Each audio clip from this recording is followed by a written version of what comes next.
स्कूली बच्चों को संबोधित करने वाले हैं प्रधानमंत्री मोदी। शिक्षक दिवस के मौके पर दोपहर 3 बजे से प्रधानमंत्री के भाषण का स्कूलों में लाइव टेलीकास्ट होगा। संबोधन के बाद छात्र पीएम से वीडियो कॉन्फ्रेंसिंग के जरिए सवाल जवाब भी करेंगे। भाषण से पहले प्रधानमंत्री ने शिक्षकों के नाम एक संदेश भी ईमेल से भेज दिया है।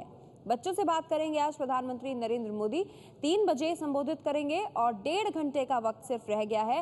देश के अलग अलग राज्यों में भी जो स्कूल्स हैं उनमें भी प्रोजेक्टर की तैयारी की गई है ताकि जो स्कूल में बच्चे पहुंचे हैं उन्हें भी राष्ट्रपति का भाषण लाइव दिखाया जा सके। और वीडियो कॉन्फ्रेंसिंग के जरिए प्रधानमंत्री नरेंद्र मोदी शिक्षक दिवस के इस मौके पर बातचीत भी करेंगे बच्चों से। 13 भाषाओं में भाषण का प्रसारण होगा। 3 बजे जो भाषण प्रधानमंत्री देंगे और भाषण के बाद छात्र प्रधानमंत्री से सवाल भी पूछेंगे। प्रधानमंत्री ने शिक्षकों को ये ईमेल भी भेजा है जिसपे उन्होंने लिखा है, शिक्षक दिवस पर देश के सभी शिक्षकों को हार्दिक शुभकामनाएं। शिक्षण महज एक पेशा नहीं है बल्कि ये मार्गदर्शन और ज्ञान प्रदान करने का दैविक दायित्व भी है। विश्व गुरु का दर्जा हासिल करने के लिए हमें निश्चित तौर पर फिर से शिक्षकों को उत्कृष्ट सम्मान करना होगा। आपकी प्रतिबद्धता और ईमानदारी से ही देश का भविष्य बेहतर आकार ले पाएगा। मैं चाहता हूं कि वो दिन आए जब हर एक छात्र अपने शिक्षकों पर और हर शिक्षक अपने छात्रों पर गर्व महसूस करे। आप समाज की आधारशिला रखने के साथ साथ उसका निर्माण भी कर रहे हैं। ज्ञान सिर्फ व्यवसाय और नौकरी के लिए ही महत्वपूर्ण नहीं, ये भी जरूरी है कि आप विद्यार्थियों की सोच व्यापक बनाएं। आप छात्रों को उत्साहित करें कि वो देश, समाज और पर्यावरण के बारे में भी सोचें। परिवर्तन के चक्र ने भारत को स्वराज की ओर अग्रसर किया है। शिक्षक दिवस के मौके पर नई शुरुआत के लिए मैं आप पर भरोसा कर सकता हूं। आइए हम सब खुद को अपनी जिम्मेदारी और कर्तव्य के प्रति फिर से समर्पित करें। ये ईमेल भेजा है प्रधानमंत्री नरेंद्र मोदी ने सभी शिक्षकों को। आज शिक्षक दिवस है और इस मौके पर ये ईमेल उन्होंने भेजा है। पूरे देश को इस बात का इंतजार है कि प्रधानमंत्री बच्चों से क्या कहने वाले हैं, प्रधानमंत्री बच्चों को क्या संदेश देने वाले हैं। उससे पहले आपको सुनाते हैं कि देश के बच्चे प्रधानमंत्री से क्या चाहते हैं। शिक्षक दिवस के मौके पर प्रधानमंत्री नरेंद्र मोदी बच्चों से बात करेंगे। वो क्या बात करेंगे ये वही जानते हैं, लेकिन बच्चों को बहुत सारी उम्मीदें हैं। हम एक स्कूल में पहुंचे हुए हैं जहां कुछ बच्चे हमारे साथ हैं और हम इनसे जानते हैं कि कितना कैसा महसूस कर रहे हैं, ये क्या सोच रहे हैं कि मोदी जी जब बोलेंगे तो वो क्या बोलेंगे। मैं चाहती हूँ कि कल मोदी जी हमें अपने बारे में बताएं कि उन्होंने कितना स्ट्रगल करा अपनी पूरी लाइफ में, कैसे स्टडीज़ वगैरह सब करा और आज वो प्रधानमंत्री हैं, तो हमें उनसे कुछ इंस्पिरेशंस मिले ताकि हम भी कुछ ऐसा कर सकें। कैसा लग रहा है कि वो जब बोलने वाले हैं, ये पहली बार हो रहा है, और क्या कुछ लगता है कि क्या बोलेंगे या क्या उम्मीदें आपको।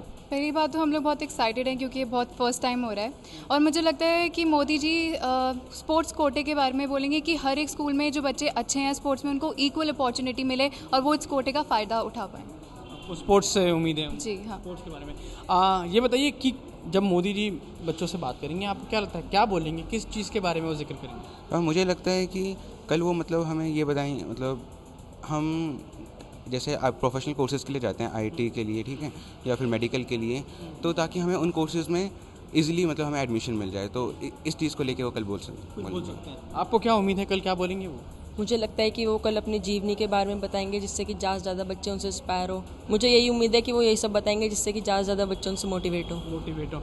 ये बताइए कि आप जब मोदी जी बात करेंगे तो आपको क्या लगता है किस बारे में बोलेंगे और आप क्या चाहती हैं उनसे। मुझे लगता है और मैं यही चाहती हूँ कि वो मोदी जी जो सीट वैकेंसीज होती हैं कंपटीशन लेवल पर वो बहुत ज़्यादा नहीं है, तो बच्चे बहुत ज़्यादा स्ट्रगल कर रहे हैं स्टडीज़ के लिए और सबको चांस नहीं मिल पाता। इतने सारे बच्चे हैं और किसी को चांस बहुत कम है जिन्हें चांस मिल पाता है, तो मैं चाहती हूँ कि सीट वैकेंसीज ज़्यादा हो जाएँ कॉम्पिटिशन लेवल के। आप लोग पढ़ाई को लेकर क्या सोचते हैं, क्या बोलेंगे वो। मुझे लगता है कि उन्हें ये कहना चाहिए कि मीन्स जो हमारी पढ़ाई लिखाई है पहले कैसी थी और पहले से लेके अब तक में कितना सुधार हुआ है, हमने कितनी इम्प्रूवमेंट करी है पढ़ाई में। आपको क्या उम्मीद है कल क्या ऐसा बोलें जिससे आपको लगता है कि कुछ अच्छा होगा। मेरा नाम रविंदर कौर है और मैं ये चाहती हूँ जब सर कल हमारी बातें सुने तो वो इस बात पे ज़रूर ध्यान दें कि प्राइवेट स्कूल और एक गवर्नमेंट स्कूल की पढ़ाई में इतना डिफरेंस क्यों है। एक प्राइवेट स्कूल के बच्चे को बचपन से ही बहुत ज़्यादा नॉलेज होती है, उसका बेस बहुत स्ट्रांग होता है, बट ऐसा एक गवर्नमेंट स्कूल के बच्चे में नहीं होता, जिसके रहते उसको आगे चल के बहुत प्रॉब्लम होती है स्टडीज़ में। तो ऐसा क्यों है, उस बात पे चर्चा होनी चाहिए। वो बोलें इस बारे में। हाँ, इस बारे में कुछ बताएं और इसमें कुछ इम्प्रूवमेंट भी हो। तो ये है प्रधानमंत्री नरेंद्र मोदी के भाषण से इन बच्चों को उम्मीदें। गुरुवार को नरेंद्र मोदी उन शिक्षकों से मिले जिन्हें इस साल शिक्षक दिवस के मौके पर सम्मानित किया गया है। प्रधानमंत्री मोदी ने उन शिक्षकों से बात करते हुए अपने स्कूल के शिक्षकों को याद किया। आपको याद होगा हमने 7RCR में भी उनके बचपन की कहानी दिखाई थी।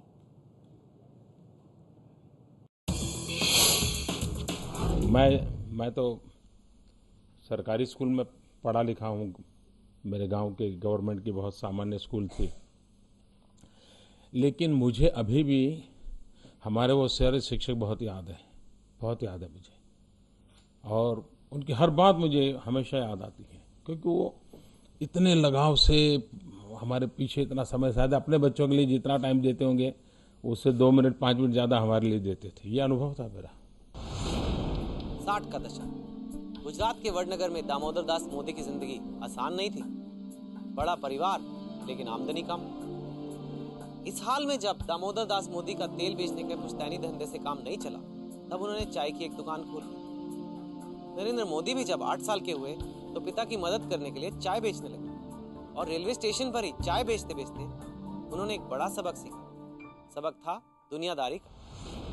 इनकी जो स्पष्ट कहें तो जो आर्थिक समस्याएं थी, गांव में होती है हर एक की, लेकिन इनकी खास करके विशेष थी। फैमिली बहुत बड़ा था और आर्थिक जो उपार्जन होता है वो उस टाइम के हिसाब से हमको ऐसा लगता था। उसने कभी हमको फील करने नहीं दिया। वो आता तो अप टू डेट यूनिफॉर्म में आता, उसको देख के कभी नहीं लगता कि इसको कोई तकलीफ है। तो बच्चों, अभी आपने नदी और उसके विज्ञान के बारे में पढ़ा। क्या सभी को समझ में आ गया? बहुत अच्छे। अब सभी बच्चे नदी शब्द की विवेचना करके उसके व्याकरण को समझाते हुए उस पर निबंध लिखेंगे और अपनी कॉपी मॉनिटर को दिखा देंगे। गुरुजी, मैं अपनी कॉपी मॉनिटर को नहीं दिखाऊंगा। क्यों? अपनी कॉपी मॉनिटर को क्यों नहीं दिखाओगे? गुरुजी, आप ही मेरी कॉपी ठीक कर सकते हैं, क्लास मॉनिटर सुधार नहीं कर सकता। लेकिन नरेंद्र, सभी बच्चे अपनी कॉपी मॉनिटर को दिखा रहे हैं, इसमें बुराई क्या है? मुझे नहीं मालूम गुरुजी, लेकिन मैं सिर्फ आपको ही अपनी कॉपी दिखाऊंगा। ठीक है, बैठ जाओ। होमवर्क वो बोलते थे ना, तो वो ये सबसे पहला मुझे बताता था। को मॉनिटर को बताना चाहिए, लेकिन कभी कभी कहता था साहब आप देख लीजिए। मन से जिद्दी था वो, जो मतलब मन में पक्का कर लेता था, वो चीज को वो करके रहता था। और सबसे पहला ये था कि not to be impressed by anybody but to impress the others. उसके पास जो क्वालिटी थी उससे वो दूसरों पर प्रभाव डालता था। वो किसी के प्रभाव में आज तक नहीं आया है। दूसरी मेरी इच्छा थी, बचपन से मुझे जिन शिक्षकों ने पढ़ाया है उन सबको बुलाना, क्योंकि मेरा मन करता था कि आखिरकार किसी भी बालक के जीवन में शिक्षक का बड़ा महत्वपूर्ण रोल होता है, बहुत महत्वपूर्ण रोल होता है। तो मेरा मन करता था कि मैं उनको बुलाऊं। तो फिर मैंने देखा, एक मेरे शिक्षक तो अब तो नहीं रहे, जब मैंने बुलाया था तब 93 ईयर के थे, जो सबसे वृद्ध शिक्षक जो जीवित थे। सब आए, सार्वजनिक रूप से मैंने उनका सम्मान किया था। और मैं समझता हूँ शायद उस दिन कार्यक्रम में 10-15 हज़ार लोग थे। और मेरी एक किताब थी, शिक्षा के ऊपर ही थी, तो उस किताब का लोकार्पण के साथ मैंने सभी शिक्षकों को बुलाया था और सबके आशीर्वाद दिए थे। तो जीवन में जिसको कहे कि मेरे मन की इच्छा, ये 2 थी, वो दोनों पूरी कर दी। स्कूल में पढ़ने वाले बच्चे प्रधानमंत्री को सुनेंगे। आप भी सुनिए वो क्या चाहते हैं प्रधानमंत्री मोदी से। द्रोणाचार्य जी का उदाहरण है, वो पांडवों को कौरवों को वो देते थे शिक्षा, तो निम्न जाति को शिक्षा नहीं देते थे। मोदी जी इस पर बोलेंगे तो शायद उन टीचरों पे ऐसा प्रभाव पड़े कि मोदी जी कुछ बोले और हम पर उनका प्रभाव पड़ा। यहाँ गुजरात में सेल्फ फाइनेंस कॉलेज बहुत है, पर उसकी फीस इतनी हाई है कि सभी लोग उसको एफर्ट नहीं कर सकते। तो आप या तो गवर्नमेंट कॉलेज ज़्यादा कर दो या फिर उसके दाम कम कर दो। हमारे स्कूल में ना तो कोई टीवी है ना कोई डीटीएच है, वो खराब पड़ा है। जो प्रधानमंत्री शिक्षा दिवस पर भाषण देंगे वो हम कैसे देखेंगे। 100 स्कूलों के बच्चों से जानेगा एबीपी न्यूज कैसे लगे मोदी सर, आज शाम